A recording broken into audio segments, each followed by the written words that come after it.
তোমরা সবাই কেমন আছো? আশা করি ভালো আছো। আজকে হচ্ছে সরস্বতী পুজো। সবাইকে শুভ সরস্বতী পুজোর শুভেচ্ছা জানাই। সকালবেলা ঘুম থেকে উঠে গিয়েছি, উঠে আগে কাজ বাজগুলো সেরে নিয়ে তারপরে রেডি হয়ে যাবো হচ্ছে সরস্বতী পুজোর অঞ্জলি দিতে।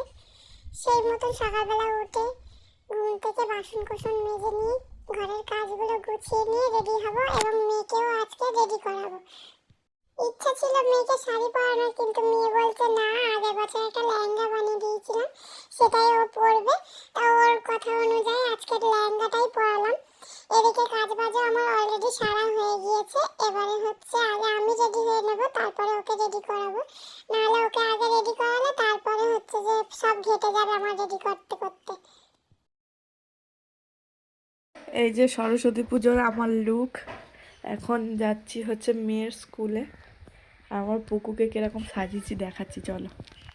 এই যে আমার দুটো বাহন রেডি। এই একটা বাহন দেখি কিরকম সেজেছে, কেমন লাগছে জানিও। আর এই যে আমার একটা বাহন রেডি, এখন যাব স্কুলে, চলো।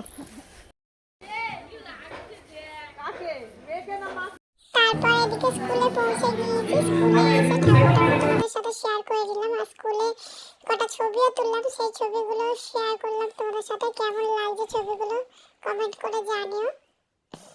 তারপর পুকুর সাথে আমিও কটা ছবি তুলে নিলাম। ছবি টবি তোলা হয়ে গিয়েছে। তারপরে অঞ্জলি ফঞ্জলি দিয়ে হঠাৎ খেয়ালির সাথে দেখা হলো। পুকুর খেয়ালির সাথে একটুখানি ছবি তুলে নিয়ে তারপরে আমরা চলে আসলাম হচ্ছে বাড়িতে। কেমন লাগলো ভিডিওটা কমেন্ট করে জানিও। হ্যাঁ, বড় ম্যামের সাথেও ছবি তুলেছে, দেখো কত সুন্দর লাগছে। আর বড় ম্যামের মেয়ে কিন্তু খেয়ালি। কেমন লাগলো জানি।